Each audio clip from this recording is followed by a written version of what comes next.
குருவடி சரணம். யூடியூப் நண்பர்கள் அனைவருக்கும் அடியேனின் அன்பான வணக்கங்கள். நான் உங்கள் குருமணிகண்டன் பேசுகிறேன், பொள்ளாச்சியிலிருந்து. திருக்கணித பஞ்சாங்கத்தின்படி வரக்கூடிய ஜூலை மாதம் மீன ராசி அல்லது மீன லக்ன அன்பர்களுக்கு என்ன மாதிரியான பலன்கள் நடக்க இருக்கு அப்படிங்கிற விஷயத்தை இந்த பதிவில் நம்ம பார்க்க போகிறோம்.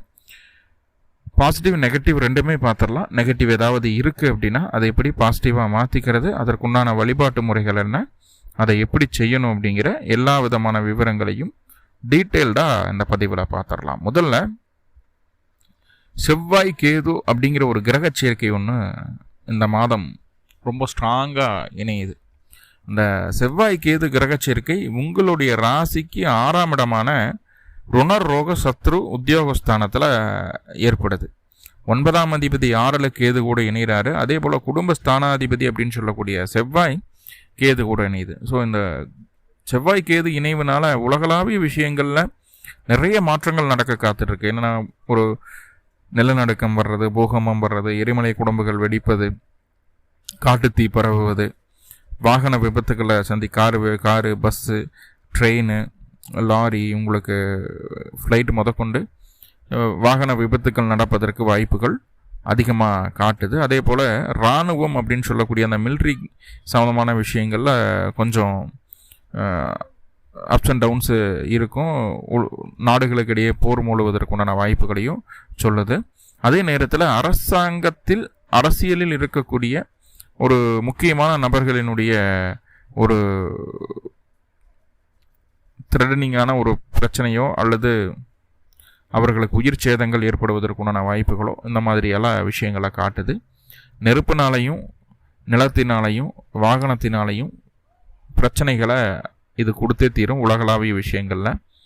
ஆனால் உங்களுக்கு அது எப்படி ரியாக்ட் பண்ணுது, உங்களுடைய ராசிக்கு உங்களுடைய லக்னத்திற்கு 6ஆம் இடத்துல இருக்கிறதுனால அது உங்களுக்கு எப்படி ரியாக்ட் பண்ணுது அப்படிங்கிறத நம்ம பார்த்துடலாம். முதல்ல பொருளாதார ரீதியான அமைப்புகள் எப்படி இருக்குது மீன ராசிக்கு இந்த மாதம் அப்படின்னு சொல்லி பார்த்துட்டா, பொருளாதாரம் அப்படின்னு சொல்லும்போது 2ஆம் பாவ அதிபதி யாரு? செவ்வாய். இந்த செவ்வாய் போய் கேது கூட அமர்ந்திருக்கார். அப்படிங்கும்போது பொருளாதார ரீதியாக கொஞ்சம் நெருக்கடிகள் அப்படிங்கிறது உங்களுக்கு இருக்கத்தான் செய்யும். ஆல்ரெடி கொஞ்சம் பொருளாதார ரீதியான சிக்கல்களை மீனராசி சமீப காலமாக சந்திச்சுட்டு வருது அப்படிங்கிறத நம்ம அக்செப்ட் பண்ணி தான் ஆகணும். என்ன காரணம் அப்படின்னா, இதற்கு முன்னாடி உங்களுடைய 2ஆம் அதிபதி நீசம் பெற்று அமர்ந்திருக்கக்கூடிய ஒரு சூழ்நிலை இருந்தது. இப்போ அவரை 6ஆம் இடத்துக்கு பயிற்சி ஆனாலும் அங்கே கேது கடனை கொடுக்கக்கூடிய, வழக்க குடிக்கக்கூடிய, பிரிவினையை கொடுக்கக்கூடிய கேது கூட அந்த செவ்வாய் இணைகிறதுனால கண்டிப்பாக மீண்டும் பொருளாதார ரீதியான சிக்கல்கள் தொடரக்கூடிய ஒரு அமைப்பு தான் காட்டுது. எப்போ சார் இதுக்கு நிவர்த்தி ஆகும், எப்போ சார் எனக்கு காசு பணம் நல்லபடியாக கிடைக்கும் அப்படின்னு சொல்லி பார்த்துட்டோம் அப்படின்னா, 28ஆம் தேதி அந்த செவ்வாயினுடைய பயிற்சி, இந்த மாத கடைசியில் செவ்வாயினுடைய பயிற்சி இருக்குது. கன்னிக்கு வர்றாரு செவ்வாய். கன்னிக்கு வந்தாச்சுன்னா உங்களுடைய ராசியை பார்த்துருவார். அதே நேரத்தில் உங்களுடைய ராசிக்கு 2ஆம் இடம் அப்படின்னு சொல்லக்கூடிய தனம்பாக்கு குடும்பஸ்தானத்தையும் செவ்வாய் பார்ப்பார். ஸோ அப்படி இருக்கும்போது அப்போ தான் உங்களுக்கு அந்த பொருளாதார ரீதியான கஷ்டங்கள் முழுமையாக நிவர்த்தி ஆகுது. மாத இறுதி ஆக ரொம்ப ரொம்ப ரொம்ப கஷ்டப்படுவீங்க பொருளாதார அமைப்புகளுக்கு. ஆனால் கடன் வாங்கணும்னு முடிவு பண்ணிட்டீங்கன்னா அந்த கஷ்டம் ஒன்றுமே இல்லாமல் போயிடும். கடன் வாங்கணும்னு முடிவு பண்ணிட்டு ஒன்றுமே இல்லாமல் போயிடும். கேட்ட பக்கம் கடன் கிடைக்கும், அதில் பிரச்சனை கிடையாது. ஆனால் பொருளாதார சிக்கல்கள் வர காத்திருக்கு. ஸோ அடுத்த மாதத்துலேருந்து ரொம்ப ஃப்ரீயாக போகிறீங்க. இந்த மாதத்தை கொஞ்சம் நம்ம சமாளித்து வரணும் அப்படிங்கிறத சொல்லிக்கிறேன். சரி, ஓகே. தொழில் செய்யக்கூடிய நபர்களுக்கு மீனராசி எப்படி இருக்குது? தொழில்னா 10ஆம் இடத்து அதிபதி போய் 4ஆம் இடத்துலேருந்து 10ஆம் இடத்தை பார்வை செய்கிறாரு. அதுவே ஒரு நல்ல விஷயம். 10ஆம் இடத்துக்கு ராகுவினுடைய பார்வையும் இருக்குது. ஸோ இது எல்லாம் என்ன செய்யுது அப்படின்னா, தொழிலை விரிவுபடுத்துறதுக்கு உண்டான வேலை என்னமோ அதை நோக்கியே நம்ம ஓடிட்டுருக்கோம். எந்நேரமும் தொழில் சிந்தனை. தொழிலில் நிறைய அப்ஸ் அண்ட் டவுன்ஸ் இருந்துரு. நிறைய விஷயங்களை நம்ம கற்றுக்கிட்டோம், இன்னும் கற்றுக்கிட்டே இருப்போம். இன்னும் புதுசாக ஏதாவது கற்றுக்கணும்னு நினச்சிக்கிட்டே இருக்கோம். தொழிலை எப்படியாவது டெவலப் பண்ணணுன்ற ஒரு வைராக்கியத்தோடு ஓடிட்டு இருக்குது மீனம். ஸோ அதற்கு முதல் 10 நாட்கள் பெருசாக சப்போர்ட் பண்ணலை. ஏன்னா உங்களுடைய 10ஆம் அதிபதி அஸ்தமனமாக இருக்குது, உங்கள் ராசி அதிபதி அஸ்தமனமாக இருக்குது 10 நாளுக்கு.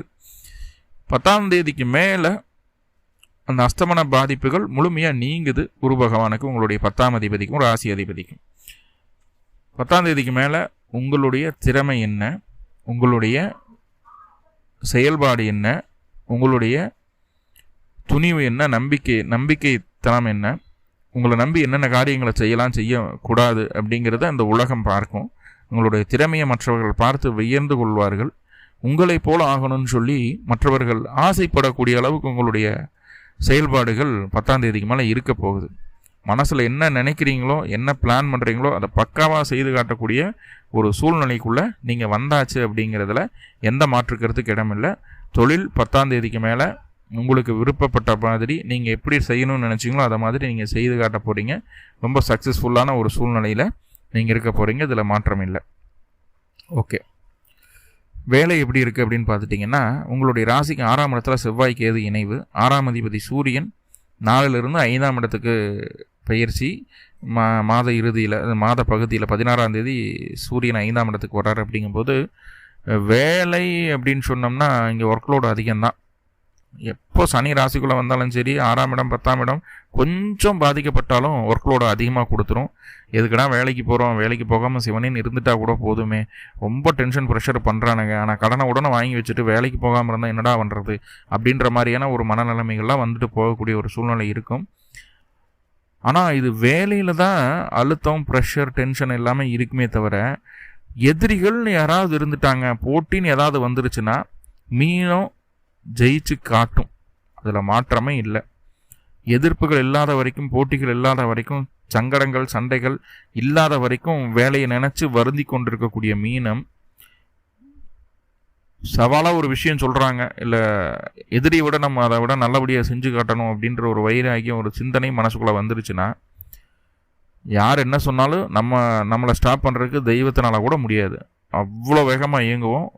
அந்த பிடிவாதம், போராட்டம் அதிகமாக இருக்குது.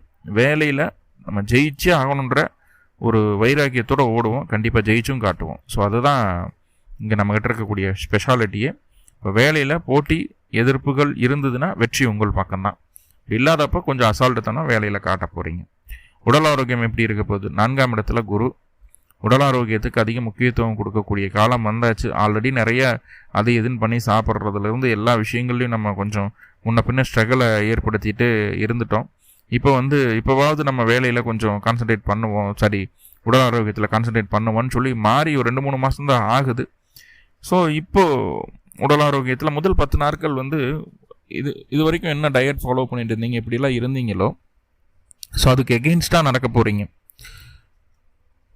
ஆனால் 10ஆம் தேதிக்கு மேலே எகைன் ஒரு கான்சியஸ் வந்துடும், நம்ம அப்படியே தடை மாறுது, நம்ம இன்னும் சரி பண்ணணும் அப்படின்ற ஒரு எண்ணம் மனசுக்குள்ளே வந்துடும். ஸோ அதை நோக்கி பயணிக்க போகக்கூடிய ஒரு சூழ்நிலை.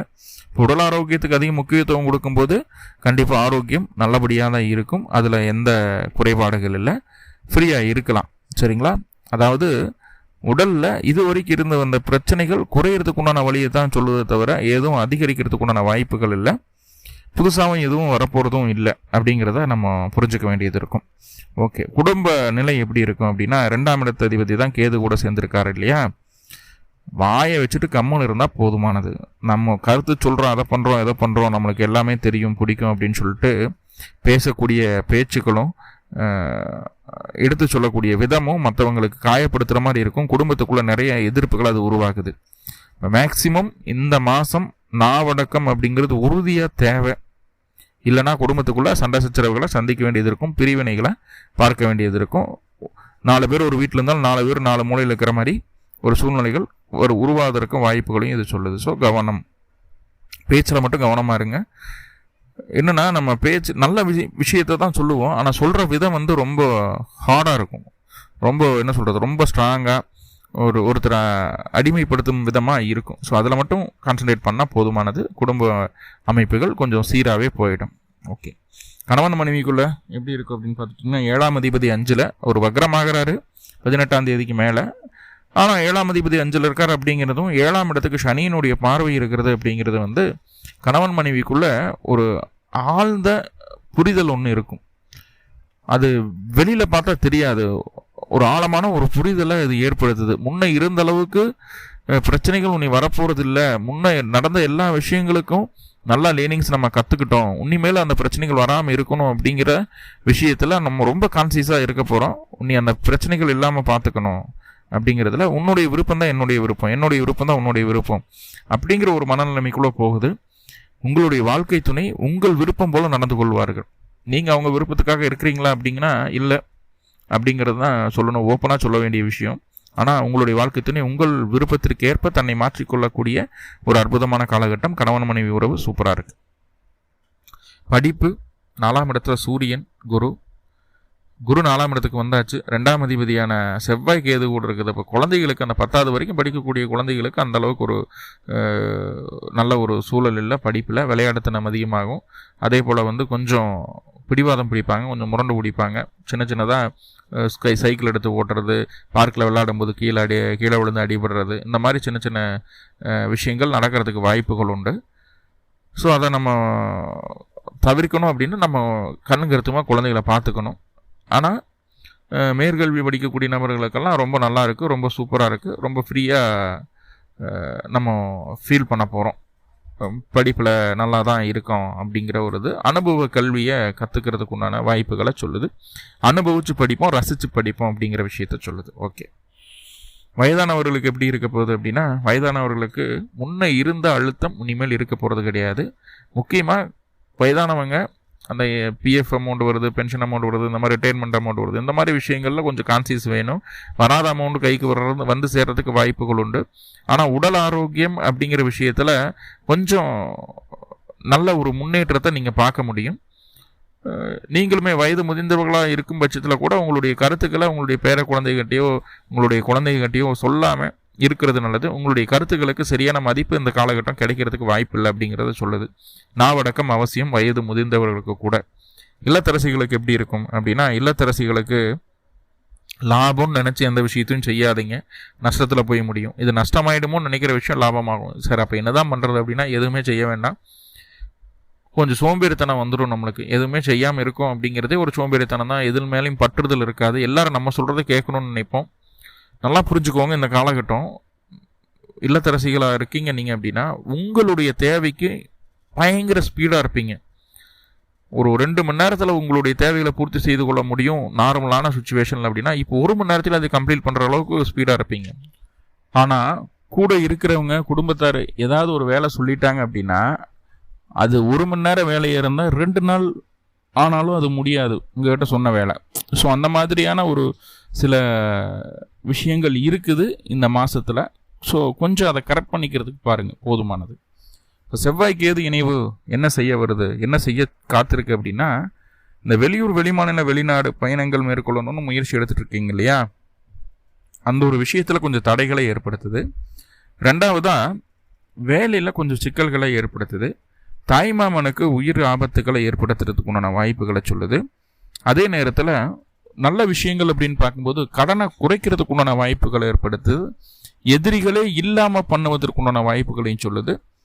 தந்தைக்கு உடல் ஆரோக்கியத்தில் கொஞ்சம் பிரச்சனைகளை சொல்லுது. தந்தையினுடைய உடல் ஆரோக்கியத்தில் கவனமாக இருக்கணும் அப்படிங்கிற விஷயத்த சொல்லுது.